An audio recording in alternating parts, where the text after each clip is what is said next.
Hey everybody, welcome back to the Time Pass podcast. This is your host, Ashika. Thank you so much for joining me today, you guys. If you haven't done so already, please like me on Facebook at Time Pass Podcast. Follow me on Instagram at TimePass_podcast. And check out the YouTube channel. You can find all the episodes of the Time Pass podcast on my YouTube channel. The link to that can be found in my bio on my IG or on the website, timepasspodcast.com. And please make sure whatever listening platform you are using to tune in to the Time Pass podcast that you are liked, followed, or subscribed. I would greatly appreciate that. All right, Time Passers, I have an exciting show for you today. I'm so excited. I have a very special guest with me, Archith Seshadri. Is that right? You nailed it. You nailed it. There's no time pass there. You nailed it. Yay. Archith, you and I met through Instagram, and we're here today to talk about the South Asian Indian American dating experience, right? That's what the Time Pass podcast is all about. It's about love and relationships, my failed relationships, to be quite clear. Hey, don't say failed. Every opportunity is a learning experience. So sometimes we fall so we can rise. So you are rising and allowing everyone to rise with you. So no failures here. Oh, I love that. I'm going to have to remember that one. I'm going to have to go back and listen to that, whatever I'm feeling now. But Archith, you are in the press. I know that you have done so much stuff. Once we met, I went to your website, geeked out a little bit, did my research on you. But you are kind of a jack of all trades. You're kind of everywhere. I'm like, oh, Archith's doing that. He's doing that. He's doing that. Tell me more about yourself. Hopefully a jack of all trades and a master of at least one. I'm not sure. Hopefully I'll let the viewers and your listeners decide. But before I even get started, guys, as we just heard, please subscribe, please follow, support. It's so amazing and exciting to have female entrepreneurship, especially South Asian female entrepreneurship. So share this on your stories, on your social media. Literally, it's a click of a button, and it's a great way to start the new year. So I'm confident you guys will do that. But a little bit about me. No, absolutely. Yeah, I am an engineer turned storyteller. I did everything my parents wanted me to, went to engineering school at Georgia Tech, worked in consulting for 6 years. And I said, I loved it, but this is not what I want to do for the rest of my life. I worked at a company called Accenture, and it was a great experience. And then I decided, you know what, it's either going to MBA school or go into the world of media. And I was like, let's take the road less traveled and figure it all out. And it's an evolving road. It's a beautiful journey for the last more than a decade at this point. But I am a reporter and anchor, and I've also been a print journalist. So my news world has taken me to so many different places and markets to meet people. And that is sort of my passion, to tell people stories and meet people. And that just makes the world a bit better. That's how we learn, right? Being a student for life. So I've worked in Macon, Georgia, Augusta, Georgia, Charlotte, North Carolina, Atlanta, and then recently I was in New Delhi for 2 years. Back now in Atlanta. I was about to say India, but maybe back again once pandemic subsides. But I'm in Atlanta. I'm the correspondent here for a company called Nexstar. And of course, as you guys know, I also host events for Banyan Way, which is our South Asian matchmaking platform for Indian Americans and Indians. It's a way to virtually connect. So we'll get into that in a little bit. But that's a little bit about me. Lover of life, people person, good positive energy, and so much more or so much less. I don't know. So much more, definitely so much more. I love it. Okay, when you go to India, I'm just gonna come and surprise you because I miss it. I want to go back and eat all the good shots and shop and relax and enjoy and have a good cup of chai. Yes, absolutely. From one of those like clay cups. It needs to be one of those like clay cups. Yes, it has to. So absolutely. Good and so good and so affordable too. Like 6 rupees for chai. Like you can't get anything here for 6 rupees, whatever that is. Like a dime. My math is so bad. Why I'm not an engineer anymore. Absolutely. Absolutely. We could probably talk about India all day because we would probably geek out about it together. But right? I loved hearing about all that, but like, you're just busy. You're everywhere. You travel too. And you're professional. By the way, I have to just do a sidebar real quick. You have a great radio voice. I feel like this show is going to sound so amazing. You're so funny. But likewise. You not only have a beautiful radio voice, you have a beautiful TV face. So hopefully some networks will pick you up if they haven't already. Who knows? Oh, thank you. We're putting that out there in the universe. So. Let's put it out there. ZZ, TV News Asia, all the other networks. we got a Bollywood star here in the making. So no time pass, guys. Time to book her. Yes. Do not let the time pass. Thank you so much. Right. But you're such a busy guy. How do you keep it all together? How do you keep yourself organized? I struggle with keeping myself organized. How do you do it? Great question. And that's something I love to talk about. And I was like, it's really as simple as these little things that sit right here on my desk. I'm sure a lot of us have seen them. Post-its. Yes, Post-its and Google Calendar and scheduling. I think just scheduling things and being productive is just how my ammo and it motivates me, right? Listen, we're all given the same amount of time. And if you don't use it wisely, it will pass. So connecting with the brand Time Pass, you have to know how to use your time well. So I always say every day, pick 3 things that you want to get done by noon, by 4, by 8, or whatever that window is for you. Maybe you do 9 a.m., noon, 3 p.m., 6. But when you write it down, I'll write it down and put a little sticky note on my laptop or wherever I'm working.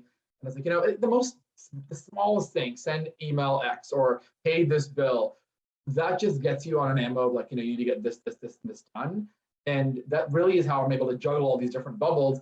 Yes, it is a lot some days, but you know what? At the end of the night, you feel like you've earned your reward.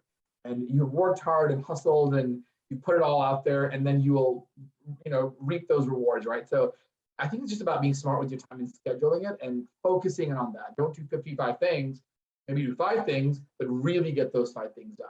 Because we all are like, let's do this and that, and, write our to-do list. And then when you get too many, it gets overwhelming. So maybe just pick the top 3 or 4. And for me, that's worked. For example, I just came back from 2 hours of hot yoga. I know I quickly showered, so don't worry, I'm not sweaty or smelly. But it's doable. Like if you put pen to paper, you can accomplish it. So whatever that is, right? So as we start the new year, if you haven't made a goal sheet or goal list or a vision board, get a piece of paper, divide it up in quadrants, your personal goals, your professional goals, your health goals and financial goals, and maybe relationship or whatever that is, right? Whatever bubbles you want, and pick 3 things that you want from each of those and work towards that every day, every week, every month. And by the end of the year, you'll be like, you know what? I accomplished more than I thought you would. Like, it's up to you to write those beautiful 12 chapters of this year. I love that. I love that. For me personally, it's like, I live and die by my calendar. Everybody knows. They're like, hey, what date is that? I'm like, March 18th. The dates are always in my head. I can't make any commitments without checking my calendar. And it was a struggle for me to switch from paper to full digital, but now I'm full digital. I still buy a calendar and then I write in it for like 2 weeks. And then I just find myself putting everything in my phone. So I do both. I do like a mix of both. I do the digital, but I also like the paper, like things around me, just because I'm still so old school. Like me writing pen to paper, it's just very cathartic. I'm like, oh, I like writing that, and then checking it off. I can't do that with digital, just delete, right? So whatever floats your boat. Whatever floats your boat. Exactly. Well, Archith, I want to get into the topic a little bit. We're here to talk about the Indian American dating experience, and you're a single guy being so busy, like we're talking about. How has dating been for you, particularly through this 2-year pandemic that seems to be never ending because there's a new Gamma, Omicron, whatever coming out every few months? We're going to learn all the Greek alphabets. Maybe we don't want to learn it, but yes, unfortunately, that is our new normal. But yeah, I moved back in 2018 from India. So as I said earlier, I was a journalist. I was anchoring for Z News in India, a channel called WeOn. So I was in Delhi for 2 years, and I saw this on my Instagram. I saw this startup called Banyan Way, and I was like, oh, this is really cool. This is different. It's something new. It's something different. It just caught my eye. And when I moved back, sort of almost like serendipitous, I knew someone who knew the CEO. The CEO is Aparna Bhaskar, who is also a female entrepreneur based here in Atlanta. And he told me, you should connect with her. You should reach out. And perhaps you guys could collaborate. So it was, again, the power of networking, letting people know that, hey, A, you're back, B, you're available, and what you can offer and what you can do well. And as a journalist, I can connect with people, I can write, I'm good with social media, I love interviewing people. So all of those skills naturally came to help with this side hustle. But I don't even really call it a side hustle. It's something that we all think about and talk about, but what are we doing to propel our relationship goals, right? Because I think in the Indian mindset, right? It's like, go to school, get a good job, degree, all of those check boxes. Then it's like time for shadi, time for wedding, right? There's no mix, like the period of dating is never really talked about, or it's like, oh my God, you're done, time for marriage, time for kids. So I think that's where Banyan Way sort of has come in and has been a really welcome relief, because there's no other organization or app like it, because it goes back to the old school basics. Like I said about the app, the pen and paper, writing post-it notes and calendars, it goes back to meeting people face to face, or in this world, virtually. And I think there's something organic about that, right? You want to meet people. You want to have that human connection. And when you have an application, an organization, a startup that does that for you, it makes it so much more easier. It takes a little bit of that barrier off. Because yes, there's so many apps, right? How many of us are on all the apps swiping right, left, whatever way we're swiping it? It does get exhausting. And even for me, right, at a certain point, you're on these apps, like, oh my God, it's again small talk. And again, the same conversations. And what Banyan Way is different is it's designed specifically for Indian or Indian Americans, any religion. And there's the app component, but the best part about it is the virtual networking. So it started in 2017 in December. We did in-person events in Atlanta, in New Jersey, in San Francisco, and our goal was to go to different cities in the US to do these pop-up events where it was like a speed dating, and you get about 50 to 60 people, and everyone would connect one-on-one in person. There would be icebreakers, there'd be games. So we would put together these themed events, like we've done escape rooms and bowling activities, wine and cheese nights, trivia, Bollywood nights. So coming up with a theme. And again, this was pre-pandemic in person. Of course, when the pandemic hit in March of 2020, believe it or not, we had to pivot. And I think we pivoted in the best way possible to connect people all over North America. So now you could be in California and you can meet someone in Georgia, or you could be in Florida and meet someone in New York. And thanks to digital, that is so easy to do, because you can do it just like how me and you are connecting right now from comfort of our room and our laptop. So Banyan Way is sort of a bridge where you have modern dating and traditional matchmaking where they come together, and you can do it face-to-face, one-on-one. And I always say it's like the initial appetizer round. We are giving people the appetizer. And if there's a connect, if there's an interest, a mutual fit, they move on to entree, dessert, and whatever. We set them up and give them the tools if they're interested, and then they decide if this is the best for them. But regardless, I think it just teaches you a lot about yourself and how you should present and connect to someone. And listen, we've had more than 2 years almost now, right, being virtual and through the world of Zoom and all that. So most of us know how to talk online and connect online. And it's also a skill set that you can use outside, even to build friendships and relationships. So that's how Banyan Way is different. Back to my dating world, well, pandemic has been a bit of a damper, but hopefully that is a goal of mine for this year as well. So putting that out there and also working hard towards it. I was about to say, hopefully when the Omicron or whatever the other variant subsides, going back to doing in-person events would be nice. But again, I don't want to count chickens before they hatch. We'll just see. But putting in a conscientious effort, letting people know that you are single and ready to meet, I think is also important. I think you yourself have to be that mindset, hey, I want a relationship, and here's how I'm working toward that relationship.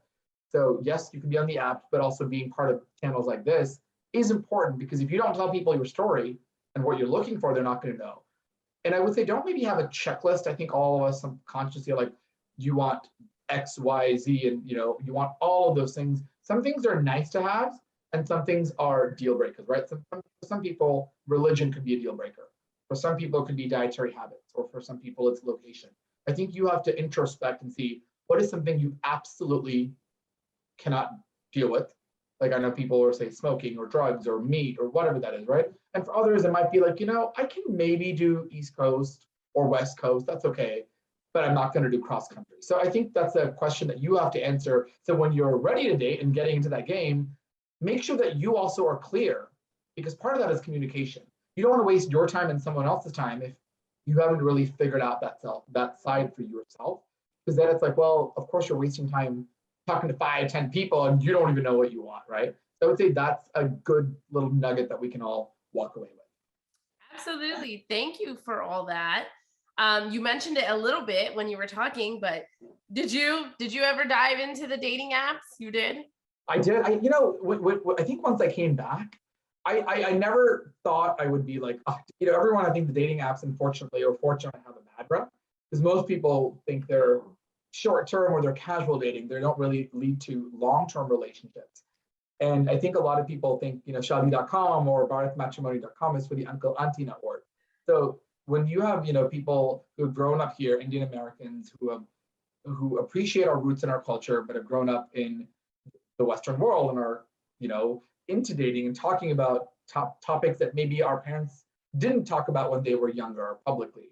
I think there is sort of a lack in how do you do this properly? Because for a lot of people I know, a lot of my friends who are Indian or Indian American, having someone of the same cultural background is important because you share so many things, right? The food, Absolutely. the films, all of those things, the traditions, the celebrations. And not that you couldn't do that interracially, but I think it's like attracts like. Why are we on this podcast? Because we are about South Asia. It's just so much easier. There's so many podcasts, but there's a reason why we both connected as well. So I think having similarities is also important, but the dating apps really just get exhausting at a point because you're like, who knows who's out here for what reason? And your thumb hurts, your finger hurts after swiping so many times, and it's like, oh man, another rejection. Absolutely. Absolutely. I have like a love-hate relationship with the dating apps where I'll download them and then I'll be on them for a while and I'm like, it's the same crap. So they go away. Same story, new day, right? Then, it's like nothing is changing. Exactly. And then I download them again and it's like, I always stay hopeful, but I totally agree with your statement of it's important that you put it out there in the universe that people know that you're single and you're looking. And I'm at that point now where I'm like, I'm telling my uncles and aunties, I'm like, hey, do you know a cute boy? Introduce me. I'm not worried about it. I'm like, I will take an introduction any day of the week. And they can also be friendships, right? Like I think sometimes people think it doesn't have to go from a 0 to 100. So whether it's at a friend's birthday or a wedding or listen, things are opening back up now. We're sort of getting back to a pre-pandemic world. Hopefully that will continue.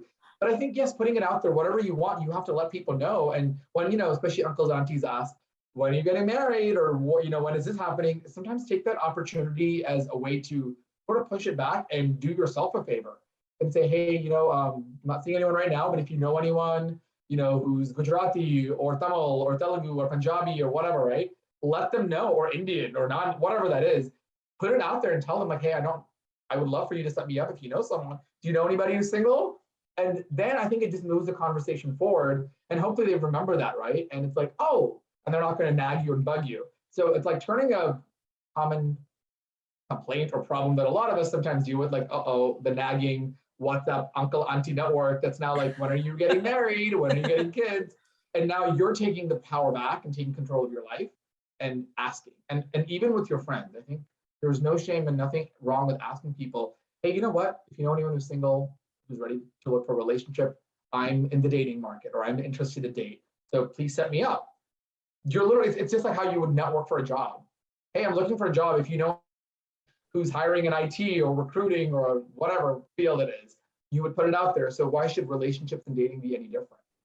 I agree completely. I have a diverse friend group and there's these girls that I gym with. We do a group workout every Saturday. It's fun. It's like a little ladies workout. And every Saturday they come to my house and then I drive and we carpool over there. And every Saturday in the car, I'm like, so did anybody meet a brown man for me this week? Love it. I love it. And exactly. You brought up a good point. Even creating like your wingman network, your people, even if they're, your friends are not single, right? Go to brunch, go to places where you may meet people. Listen, I get it, right? We have these programs, we have these apps, we have Banyan Way, we have all of these technology, but you also do yourself a favor and go and put yourself out there. It's like when you're applying for a job or you're buying a house, you don't just do one thing. You look around, you shop, you look for many jobs and many places to buy that perfect jacket or that beautiful beach house, whatever beach houses that people own. I don't have one yet, but maybe someday I will. We're putting it out there, Archith. We're putting it out there. Yes, you're putting it out there. And you're putting it out there that you want to be in a Bollywood movie, right? Or a Bollywood host to interview all the celebrities. So putting also that out there. We're putting it out there. Shah Rukh Khan, I hope you're listening. I would love that. I would die. Who's your favorite Bollywood star? Speaking of Bollywood, because I know all of us love Bollywood. I mean, I'm a huge fan of Shah Rukh Khan. Obviously, I grew up watching him, so total big fan of his. I also Deep Veer, I love them. I just love them. Ranveer and Deepika, I love them. I think they're fantastic. Right. Bollywood is our escape from reality. It's just we all, and when we do a lot of these events at Banyanwave, it's also we'll do a lot of the film or Bollywood. It's just something that most people quickly connect with, right? It's so easy to be like, are you Shah Rukh Khan, Salman Khan, Amir Khan, Rani Mukherjee, Kajol, like people just have a Bollywood celebrity or crush or movie, and it's just such an easy icebreaker to break the ice. Well, yeah, and Archith, I don't know if you know this, but I was married. I'm divorced, and I Okay. married somebody who wasn't of South Asian descent, and it didn't work out. Not for that reason in particular, but the marriage didn't work out. And when I opened myself back up into dating, it's now become my non-negotiable because of all the reasons we talked about. It's just easier. The same music, the same food, the same culture, the same festivals. It's just when I tell somebody who's of South Asian descent that I'm vegetarian on Mondays and Tuesdays, they don't bat an eye at it. There's no questions. They just get it. And there's some comfortability in that I feel, I just didn't have previously. So yeah, that's beautiful. Thank you for sharing that. I know we had talked about that offline, and I appreciate you putting that out there. And I think it's so important in a world that we're in right now is less judgment and more empathy. We may not meet everyone that's similar to us, right? When we're growing up, sometimes our parents or the social circles that we're in are these four walls. And those four walls may have worked then, but I think it's time to break these molds and break these walls. And listen, at the end of the day, we are human beings. We are people on planet Earth. Zoom out, right? And we're on Mars. No one is looking to see, oh, are they this race or this religion or this? Be a good, kind human being. That's all you can hope for. Sure, you can have preferences, right? There's nothing wrong with that. You go to a restaurant, you may want vegan food or Korean barbecue or Indian food or Thai food or Italian. But I think it's okay to have difference of opinions, and that doesn't have to come from a place of judgment. You can, again, as I said earlier, know what you really want and what are your deal breakers. I don't smoke. There's nothing wrong with people who do smoke, right? Yes, there is obviously health risks and health injuries, but we don't know the reasons why they started that. So who are we to judge? It's easy to sit on the other side and say, oh, can you believe it? They're smoking. Like, it's so bad for health. It may be bad for health. You don't know the reasons why they're into it or got into it, or they may not have a reason at all. It is not your place to make a decision for someone else, or even the whole vegetarian, non-vegetarian thing or vegan thing. Yep. I'm vegetarian. I've grown up vegetarian, and there's plenty of options for me. So it's a choice for me.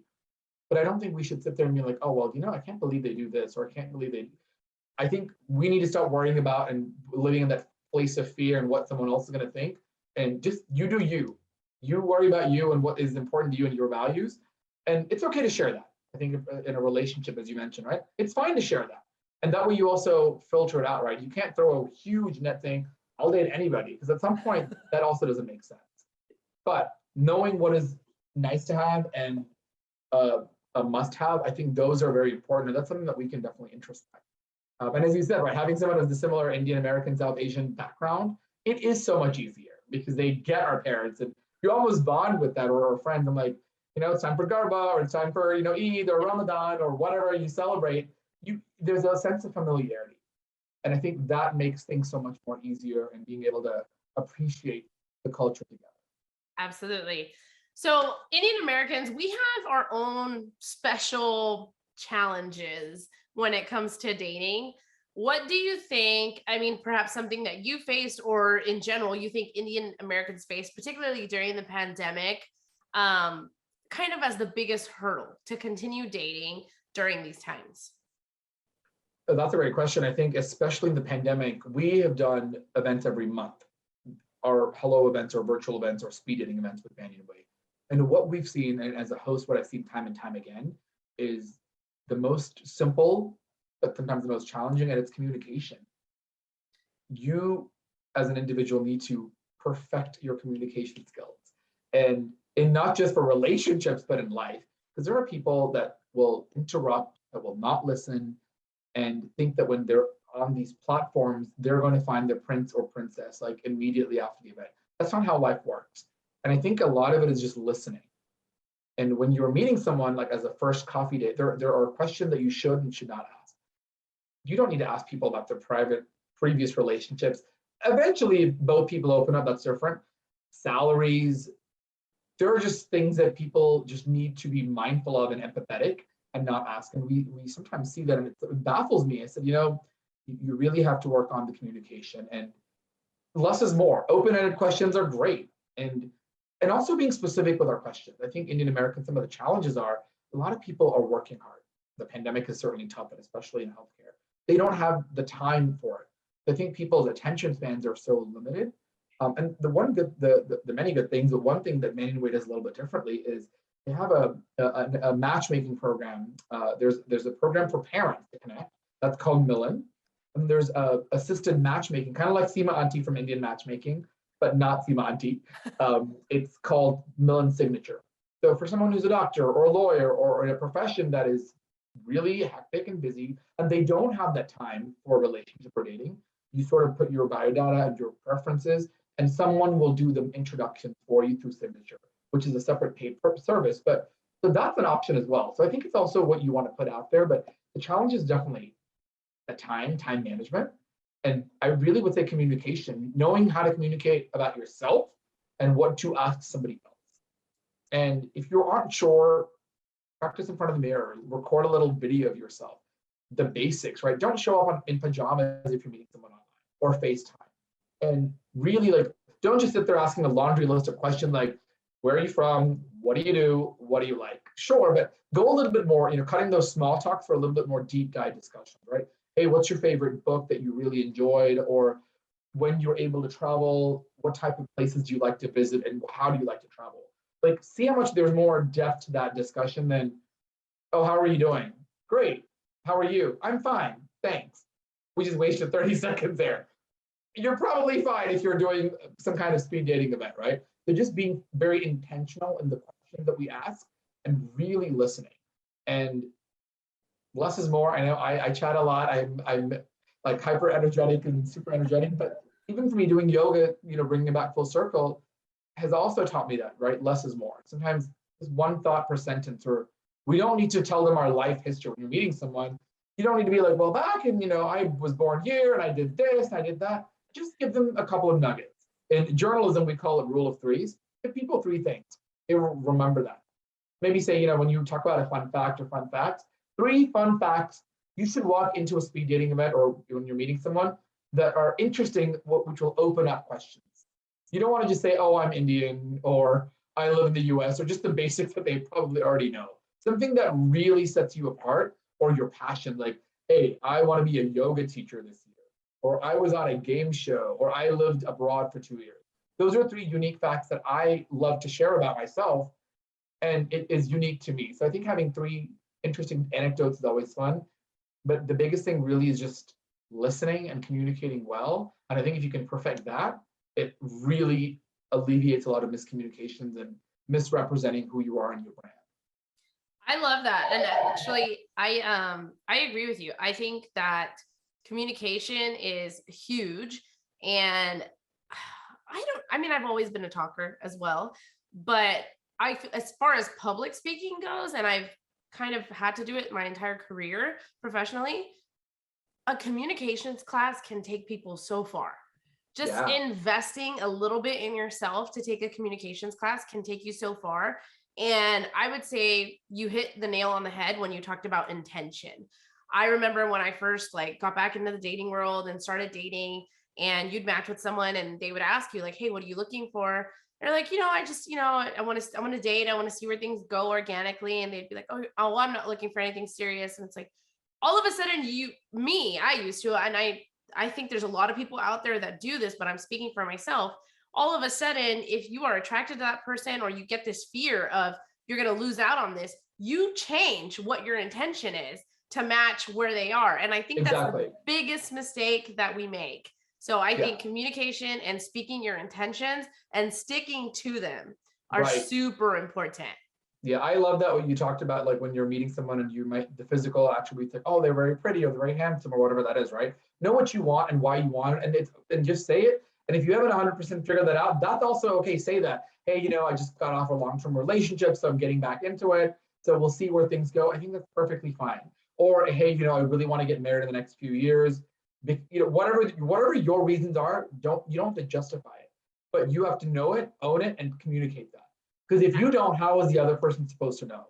And then you're not wasting weeks and months and time and meeting them up in person, because it's time, it's money, it's effort, and then you have to start back from hopefully not, but you're starting back from ground one. So I'm like, make sure you communicate well. And I love the thing about taking a class, even just watching Instagram, like when you watch Instagram lives, or just watch and listen and observe how other people talk. And you know, I call it in journalism, it's the 5 Ps. So I'm integrating a little bit of public speaking and media into this, but I feel like people are going to walk away with that. They will. That's fine. So the 5 Ps are project your voice. Assume you don't have to speak like you're speaking to like the president of the United States. Project so they can hear you and like enunciate. That's what I mean by project. Pause. Sometimes I always say when you're doing a speech or something, you pause for applause or pause for reaction. You are giving a lot and lot and lot. They need time to absorb it. If I am talking a mile a minute, you will get really bored because you will not know what I'm saying, right? No. So pause a little bit. So project, pause, power in your voice, just the way you stand, like good posture.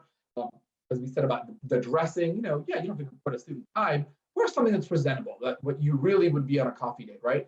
That is also part of the presentation, gives you that confidence when you're standing, sitting comfortably and there's no clutter. That the ambiance, right? Light a candle, put some good music before. Get into that mindset of like, hey, this is going to work. What happens if it does work out, right? So that's very, very important, the power that you bring and the power you project. And then pacing. Some things can be a little rushed if you're talking about something that's a little bit more personal or maybe a bit of a somber story or about a challenge. You don't want to sound everything has to be the same tempo. Some things can be a little fast, some things can be a little slow. That's how we naturally talk, right? So that's very, very important. And the last one is pitch. Pitch is sometimes you go high, sometimes you go low. So this is like anchor voice. When you end a sentence, you sort of end on the down. And when you're excited and you're energetic, you use your hands and you change that pitch, right? So think about when you listen to your favorite songs. There are high notes, just like in life, and there are low notes. So just know how to change and vary your pitch. So if you walk away with at least one thing from this, the 5 Ps of communicating effectively, you got power, you got project, you got pause, you got power, pacing, and pitch. Hopefully you got that in the right order, but you get the drill, right? Communicate, and if you're not sure, literally take your phone, record yourself, do your own little elevator pitch. Pretend you are talking to someone on a first date. Hey, I'm Archith Seshadri, or I'm so-and-so. Great to meet you. Here's a little bit about me, and watch yourself. Are you mumbling? Do you have good eye contact? Are you slouching? Are you bored? Listen, you are your best teacher.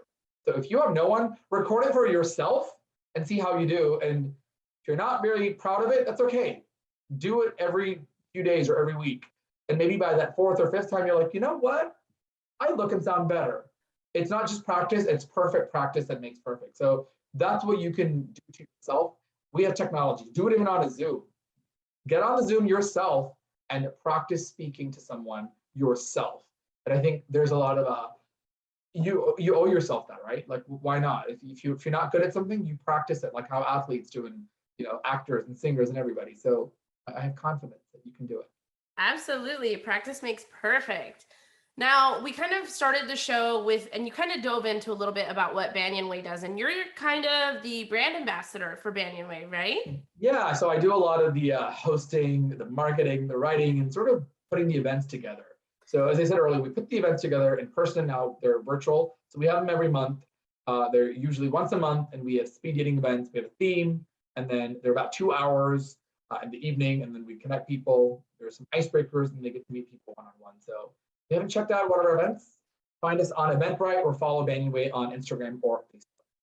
And so that's the nuts and bolts of Banyan Way, right? It's a in-person or virtual meetup events. Exactly. So Banyan Way started about 4-ish years ago, 2017 December, and it's where traditional matchmaking meets modern dating. And people are always wondering, what is the name Banyan Way? So in India, there's the banyan tree, which is a tree that has roots and branches buried in the ground. So it's not a casual dating app. It's for long-term relationships that lead into marriages and long-term companionship, someone that wants to get married. Not that you go to an event and you're going to get married to someone, but that's the premise of it. It's not a casual dating app or hookup app or anything like that. And it goes to the organic roots of meeting people face-to-face virtually. So that's where the name came from, because the banyan tree, the roots and the branches all integrate. So that's how we want our relationships to be. And it's for anyone who's raised in India, who live here. It's right now just Indian Americans of any religion. And hopefully in the years to come, it'll expand to other countries. But we figured start small, be in something that's a little bit more accessible. And obviously with the pandemic, you can't really go anywhere. for the most part, right? So most people are like East Coast, West Coast. So we've done theme-based events. Some of our monthly events have been love languages. What is your love language? Astrology, Bollywood, fall colors, cooking. So travel. We come up with themes so it makes the events fun. And I always say, listen, you're also meeting a friend. You're building connections. Maybe this isn't someone, there's another guy or girl there that's in your city that you maybe like or don't like, but hey, you build another person who's in that single pool who may know someone in their network, right? It's all about cultivating those relationships. So I think that's how Banyanwave sort of has come to fruition and is really unique. There's also the parent part, which I mentioned earlier, called Millen. So if you're slammed and you're busy and your parents are on you back, you can be like, hey mom, hey dad, guess what? I heard about this thing called Banyan Way. They have this way for parents, a portal, and they have a virtual meet. Why don't you do that and help me find someone, right? If you are comfortable with that, that's an option as well. Or the personalized matchmaking signature program where you talk to one of the matchmakers and say, I want X, Y, Z, this is what I'm looking for. Like a lot of doctors, right, only want other doctors because of the on-call preferences, et cetera, right? So then that may make more sense because when you come to an event, you may not find a doctor all the time. So you really have to introspect and see what makes sense for you. I love that. I love that. And you mentioned a lot about how, due to the pandemic, Banyanwave has had to pivot and start hosting virtual events. Now, since you've been with Banyanwave for a while, you've seen both in person and virtual. Is there a disconnect, or was there, and now you see a rise again? How was it then? How was it now? And what's kind of on the horizon? I will always say this, nothing will replace in-person human interaction, right? Because no matter what, we are human beings and we crave that connection, right? Because people come a little bit before the event, or they want to go after the event, go out and do, drinks or hang out, go to an improv show. With a virtual event, there is a lot of advantages and benefits because you can connect anyone in another city, but you can't really go do anything after the event is done unless you're interested, right? So when it's in person, I think when we did that in Atlanta, we had some really fun ones. I remember there was one that we did at an Indian restaurant and we did a spice test. So there would be like different spices, we put them in a bag and they had to go as like different couples to figure out what spices were in each bag. So it's almost like there was an escape room, right? I'm like, listen, I love escape rooms, I love games. And when you have that in person, it's so much fun to create organic activities for people to connect, or bowling, or wine and cheese tasting, like which types of wines people like and cheese. Obviously, when you're virtual, all of that part is limited because you can't do that. But I also say, it's up to you how you want it. You can always have a glass of wine or some food and talk about it. You can make it. At this point, people know, right, how to interact. I do hope someday that we go back to, maybe a hybrid where there's this and that. So we'll see. I don't want to, I'm not sure at this point. Nobody knows how pandemic is going to, it's like that bad movie that never ends. Like we make 5 steps forward and then we go 10 steps backwards. But I hope that does happen. But again, right now, this is the new normal. This is what we're moving towards. So I think we're able to pivot and master this well, play the cards that you were dealt. Play these cards well and learn how this works. It has worked really well in the sense that we do sell out. We get people from all over the country. And sometimes we try our best to keep the ratios the same. So it's even number of guys and girls. We don't have way too many of one and the other. So, and then we're trying, location-based events, age-based events, or people like, we're trying different ways and permutations, combinations to make it work. But at the end of the day, yes, I do, of course, miss the in-person events because you see people and people get to, when we shuffle them around, like, it's like a happy hour. You actually are meeting different people and forming those relationships, which you can't always do that when it's a virtual event. So you win some and you lose some. Absolutely. Okay. We've talked a lot about Banyanwave, virtual events, in-person events, but going back to just the Indian American dating experience in general, what are your thoughts? Because it's definitely not our parents' ball game. It's not what they know. What are your kind of general thoughts on the Indian American dating experience? Our challenges, maybe we have some up benefits or some good things too. It's like the glass half full, right? Like, listen, I had a glass here. Well, the glass not half full. I finished the juice here, so it's empty. It's ready to be poured in. It's ready to fill in. But like what I've seen with a lot of my friends, right, just their relationships and their journey of finding someone. I think it's also, as I said earlier, it's being intentional and being clear on what you want, what you don't want.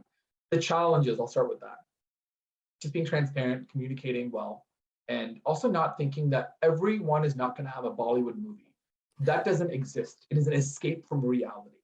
Not everyone is Brad Pitt or Angelina Jolie or Ross and Rachel from Friends. That is what we escape from, right? So I think when you're not going to be Shah Rukh Khan and Kajol, you could be if you both love that, but don't let Bollywood or films define your real life relationships. I think that is a huge challenge that I sometimes see that people are fantasizing, or they want this big magical wedding.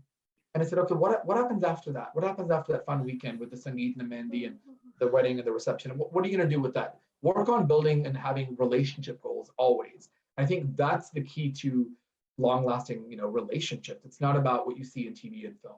So that is certainly, I think, distinguishing film and fiction and what you can really focus on.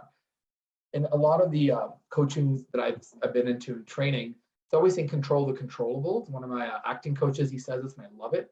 Control the controllables, meaning what can you control? You can't control other people's emotions or who is out there for you, but you can be as prepared and control your emotional intelligence.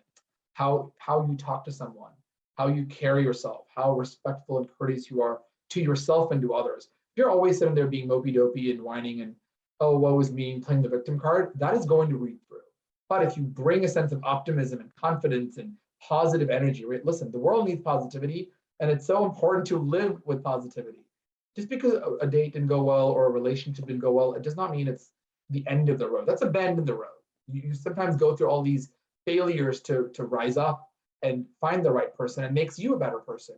I think introspection is also very important. So communication, don't fantasize about films, introspection, knowing what you want, being clear and intentional. And I think the advantage is a lot of the wins that we have is, listen, we are ambitious. Indian Americans are one of the most well-paid, well-educated, talented pool of minority immigrants in this country and really in the world. Like, look, we have Inder Nui at Pepsi. We have Kamala Harris.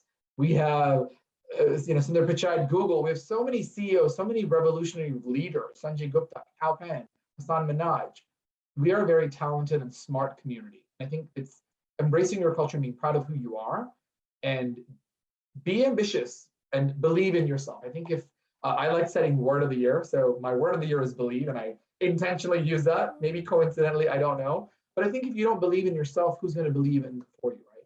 Other people can, it's like you can take the horse to the water, but you can't make it drink it. So if you don't believe you're good and successful and happy, nobody else will. So if there are things about you that you said, right, maybe communication, take a Toastmasters class, take a public speaking class. This year could be a great year to, when someone asks you, what are your hobbies? If you don't have a hobby, maybe get one. So many things to do, right? Whether it's working out, play an instrument, book club. There's a million things out there. Pick what resonates well with you and start something new. It's a great way to be a well-rounded person, and I think that's important. You shouldn't be just talking about work, and work. Work is one element, one bubble of our lives, but you want to be a whole person, right? What do you like to do outside of work? Whether it's traveling or reading or watching TV or working out or singing or dancing. There's so many elements of us that it's like a big puzzle. And so if you feel like your pieces of the puzzle are not completely there yet, look at this year and challenge yourself to be like, you know what? Maybe I do need to pick up that new hobby, or maybe I do need to, if you're concerned about, you want to be in better shape, don't just say it, do something about it. So listen, we are talented, we're smart, we're good looking, we are successful in so many different ways. And it's just up to us to be better versions of ourselves. Absolutely. I love that. All right. I have one last question, and it's all right. Oh my God, I can't believe it's already been an hour. I'm like, where did the time go? I know, but it's I think we have talked about the Indian American dating experience a lot. We've given a lot of gems and talked about, our lives in so many ways. So I'm excited, and hopefully people will resonate well with it. I think so too. I have one last question for you. Real quick, I'm going to interject though. I love your word of the year. I have a word of the year too. Oh, what is it? I want to know. Okay, so I started taking my fitness seriously 2 years ago, and I found an amazing trainer in 2021, last year, and we're on this journey together, and my word of the year is discipline. Very cool. I love that. And listen, everyone's got whatever that word of the year is, and if you haven't picked it, pick it. There's all these different websites and tools that you can go to find it. I have it on my website. If you want anything, go check it out. It's myname.com. It's archith.com. Shameless plug. But I love helping people with their purpose.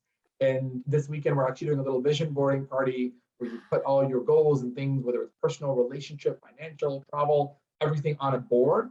And I don't do New Year's resolutions, but to me, the word of the year is so simple because having a bad day or a rough day or just anything, when you go back to that, I have a post-it where I actually put it on my bathroom and it's like, believe, believe, believe. You believe that you can do it and you're halfway there. Last year I did hope. 2020 was resilience. So I've only been doing this since the pandemic. And I was like, it's so much easier to do a word of the year than do a resolution because most people's resolutions don't last because people forget by February. And going back to, like, as you said about working out, I love that. Discipline. Be disciplined in your health. Your health is your wealth. So I love doing yoga and I do like 2 hours, an hour to 2 hours a day. And people are like, how do you do it? And it's like, budget your time. Yep. If you're saying no to something, that means it's not a priority. I'm not saying don't be crazy like me. I mean, I'm a little crazy, but you don't have to do 2 hours. Do 4 days a week, 3 days a week, whatever you can realistically do. Put pen to paper and hold yourself disciplined and believe that you can do it. Yes, I love it. I love it. Okay, so my final question after we just got done talking about all the discipline about about all the discipline and all the fitness is that you're a foodie. And so am I. So am I, which is why I need the discipline. Right. But you're a foodie and a vegetarian one at that. And I love to see all the dishes that you post. Tell us a little bit about Arch Eats. I am happy to. I love talking about food. And I think everyone gets excited about food because it brings us together. Listen, when you go to a new place or a new city or a new country, what do we want to know? We want to know the good place to eat, the good bars, the good place to see, but really it's about the food. You want to have a good meal. So a few years ago, 2019, I believe, I always used to eat out and I enjoyed it. So with my Instagram, I was like, you know what, why don't I do motivational posts, which is Arch Tips. I do food blogging, which is Arch Eats. And it sort of just, no pun intended, came up organically. I don't only eat organic food, just putting that out there. But I like to write about and take pictures. I'm like, you know what can I do and how can that help somebody else? So wherever I travel, I'll take pictures and I'll do a little restaurant review and report, like talking about the menu, the how good the food was, the favorite dishes, and give it a score out of 5. And that way someone is going to, like last year in 2021, we went to Aruba, Tulum, and I was like, people want to know where to go. So that's how that sort of came up. And it's fun to talk about food. I enjoy it. I'm no chef, but I also like cooking. Just it's very therapeutic. And to me, food is just about learning the story behind the story, the culture, the ingredients. And I can go on and on and on, but I love talking about food and blogging about it. And that's why I have to do yoga for 2 hours because I eat too much, burn all the calories. There's a theme here with you and me: discipline, yoga, foodies. Exactly. I know. It's really fun. So if anyone ever needs a food recommendation, I'm happy to give you a recommendation of the place that I've been to. But listen, Instagram is a heaven of like foodies. Like you could just meet them like, wow, like some people are like, wow, like this looks so good. I was like, this picture, I don't know how good this food's gonna be, but this picture really, really does do it justice. So absolutely. I enjoy and indulge in sometimes just virtually looking at the food, just like virtual events with Banyanwave.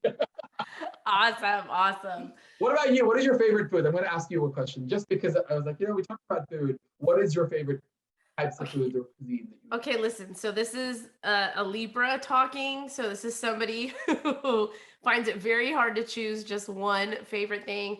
I'm a huge sushi fan, but I would say sushi. I love sushi, so I like to eat that anywhere I go. I also really love Italian food. So ooh. We have one more thing in common. I'm also a Libra. No wonder we vibe so well. No wonder we vibe so well. When is your birthday? When's your birthday? Mine's is October 19th. This is insane. Mine is October 18th. Oh my God. How did we not? That is hilarious. That we never talked about it, but it makes a lot of sense. October, but I don't like sushi, so that is our difference. Maybe it's at 18, 19. Nobody don't like it. As a vegetarian, there's limited options. It's very limited. I do like Thai. I like, of course, Indian and Italian, Mexican. Mediterranean. Oh my God, I'm basically listing all the cuisine at this point. So I'm not a big sushi or Chinese fan. I don't love Chinese food as much. I don't like the sweet. And sushi, like it's, they're like, I don't want to go to a sushi restaurant and eat one cucumber avocado roll. I'm like, there's a variety of things. Exactly. Funny thing, but I love Chinese food from India. Indo-Chinese. Oh my God, food. yes, Indo-Chinese is so good. So good. Listen, we have a lot to catch up on offline. We must probably go to India, go to Bombay, go to Delhi, try and channel our foodie experiencing there as a Librans. Absolutely. Well, Archith, thank you so much for coming on the show today. Plug yourself. Where can people find you? I know you're Archith Seshadri. I'm gonna butcher it. Yes, you got it. You got it. Absolutely. On Instagram. Let me plug you. Everyone, please follow, subscribe, and the Time Pass podcast. It's so important, and I appreciate you having me on your show. So thankful. I know we've connected online and offline as well on Instagram. That's how we connected and met. So listen, power of social media, people. Put yourself out there, and you may never know who you may meet. Someone like me who just met her with. We have so many things in common. If you want to reach out to me, I love to connect. I'm on Instagram, Facebook, Twitter, LinkedIn. My easiest way is probably my website. It has all my social media. It's Archith, ARCHITH.com. And I'm happy to talk and chit chat and whatever it is, talk about food, talk about really anything. I enjoy talking about most things. And I hope I have inspired you in your life and goal setting and relationships and food and all that other fun stuff. So yes, please do reach out. I love meeting new people. It is a passion of mine. Awesome. All right, Time Passers, that's all we have for you today. I will make sure to put all of Archith's info in the show notes on the website, timepasspodcast.com. So check it out, you guys. If you haven't done so already, like Archith said, please like, follow, and subscribe to the show. Check me out on Instagram, timepass_podcast. Follow me on Facebook. And don't forget to subscribe, follow, and like that YouTube channel where you can watch all the episodes of the Time Pass podcast. Do it now. All right, Time Passers, if you're out there and you're dating, Indian American, whoever you are, stay authentic in everything you do. I'll see you next time.